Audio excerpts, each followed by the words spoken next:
What's going on, you guys? Welcome to another episode of J&B Tuning. Well, guys, we got a Honda Civic up in the lift, and as you guys have seen in the previous video, when we purchased the car, basically we have a timing chain check plate leakage going on, which is underneath this, well, behind this wheel well here. So I have the car up here now, jacked it up. I'm already about to remove the wheels, and we're gonna attempt to see if we can actually clean up that mess in there, put a new sealant on it and gasket or so. We'll see if we can get rid of that oil leak going on. So anyways, guys, stay tuned. Guys, first order of task here, basically we need to remove this plastic flash guard here, and then we could pretty much get access to the plate somewhere up here, and yeah, we'll do that. Very easy process, guys. You just gotta pry both of this well, what do you call this, pins here, but using one of these guys here just to pry it out. And same thing, there's a one bolt that was sitting back all the way here. It's a 10mm bolt, and once it's done, you know, you could pretty much just pull this thing down. You don't have to take the whole thing off, just you could hide it in the back here like so. Then you can have access to that area right there where that plate over there that's basically leaking pretty bad. So we're gonna try and clean this up. Put a pan down there and start cleaning this baby out. All right, we got an engine degreaser here from Gunk. We will try to spray all that out, and then at the same time, guys, I got my pan underneath there. I'm using my lift drain there to get this thing all cleaned up. So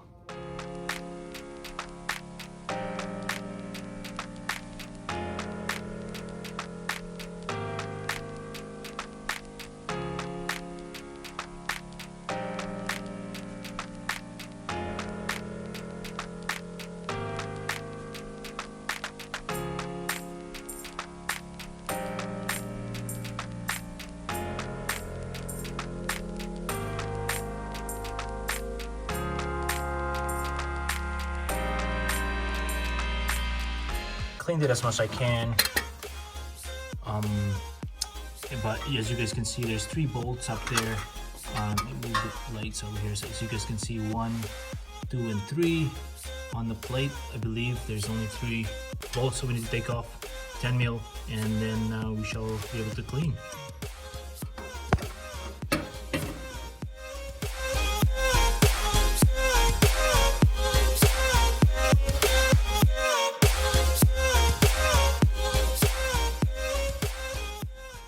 So what we'll be needing to do here, guys, is that our tensioner over here, that's the bolt that we'll be basically pulling and retracting this way. And we have either 3/16 or you could use a 14. I like the 14 because it's a lot tighter in that sense. So basically have that 14 placed in there. And you could use a extension or a 1/2" ratchet and insert it in there because it fits perfectly, and you should be able to crank it this way to get that belt out. So once you loosen it out, you can pull it from the top, start from the top and then drop it from the bottom.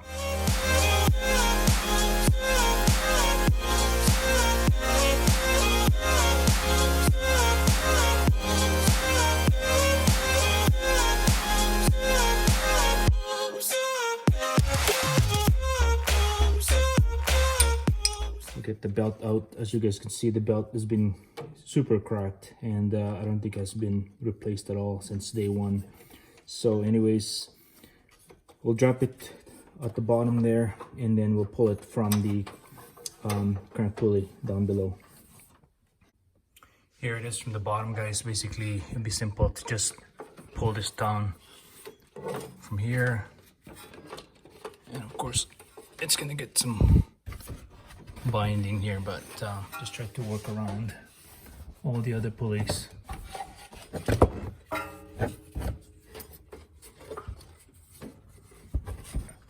There we go. You know, it's sometimes you can do it from the top, guys, but there'll be a lot of pulley to work with once you pull it from the top, or even trying to get it up there from the top when you install it back in. So it's better to just work from here, from the bottom here. It's a lot easier to pull it down. Well guys, the best way to do this would be taking that crank pulley out and get more room to do some cleaning underneath there. As you guys can see, I went ahead and cleaned everything up nicely, and now I'm gonna work on getting that thing out, the plate out, and work on it from here. By removing the pulley, you can pretty much just work around that area there, especially the bottom bolt. Be a lot easier when trying to put it back there. So all right, we got our plate here. As you guys can see, I'm gonna clean this up, and then we'll put a new one in and put it back right in and see how that goes. It looks like it's been leaking in this area here. As you guys can see, there's a bit of a small little area there that's actually where it's leaking from, right there at the middle there. It's like a darker area. I think that's where that leak is coming from. So here we go guys, we got the blade here to scrape off this old RTB that was here before. I'm not sure exactly what they use here, but it's kind of in a white in color, and we got some on the bolt as well. So anyways, we'll scrape this up, clean it up, and also we'll do the cleaning on around the opening as well. Make sure it's all clean. So we'll show you once it's all clean and done. As you guys can see, it's fairly clean now, super clean, and no oil residues in there. So what I did is to put a brake clean and wipe it several times with a brake clean on a cloth or a paper towel here, shop towel. Yeah, so now it's nice and clean, no oil residues in there, so it should be good to go with putting the plate with the new RTB on it.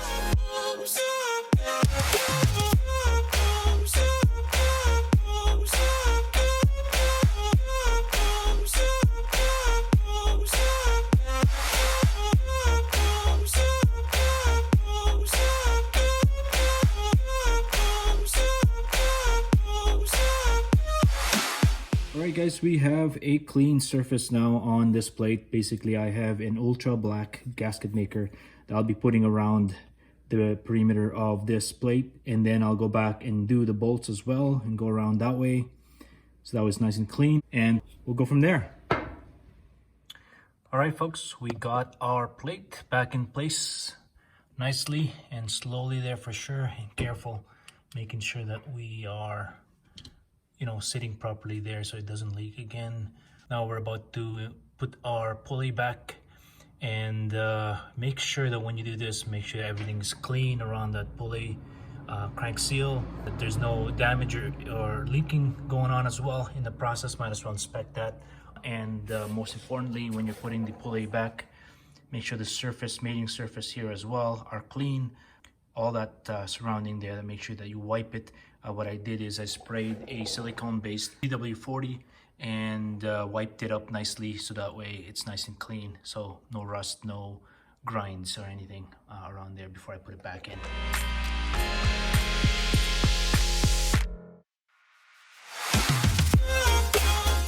As for the pulley itself, guys, I used a 19 socket, the black socket here for torque.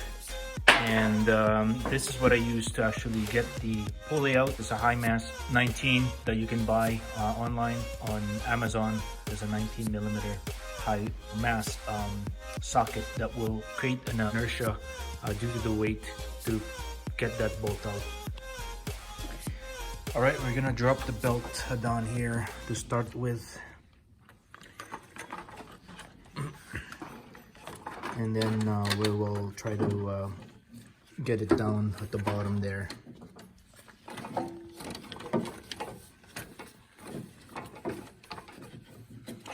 So anyways guys, I'm going to show you the diagram on this so that way you guys know how to return it. But that's, just have to make sure that you have everything hooked onto the pulleys. The grooves actually does match the pulley and all that. So that's how it really is, so that way it doesn't jump off on you. So well folks, the belt is in nicely now. Sorry I wasn't able to show you how it's done, but I'm gonna post the diagram on how the belt goes in. But anyways, I basically dropped it from the top and then worked my way up here. And similarly on how we crank the tensioner there. Tensioner pulley is basically that guy over there. similarly on how we use the 14 to crack it, pull it towards me here, and insert this. This is the last one that I have to insert the process. Make sure that that is the belt kind of went around the tensioner, and this is still loose. So as I'm cranking it this way, and then I insert this thing in here. So, and obviously the belt is on the grooves of every pulleys, so they are all matching, like you guys can see here. So make sure that they're seated nicely there. All right, folks, pulleys back in place, plate back in place. Now we're pretty much done here. We can't really use the car 24 hours from here, so that way it can cure, well, the RTB will cure and seal the area before we start using it. So anyways, guys, I'm going to be returning all our splash guard here in the bottom, making sure all secured. There's just 2 tabs that you need to undo here, as you guys can see. Well, anyways, I hope this is helpful, guys, and until next time, again, peace out.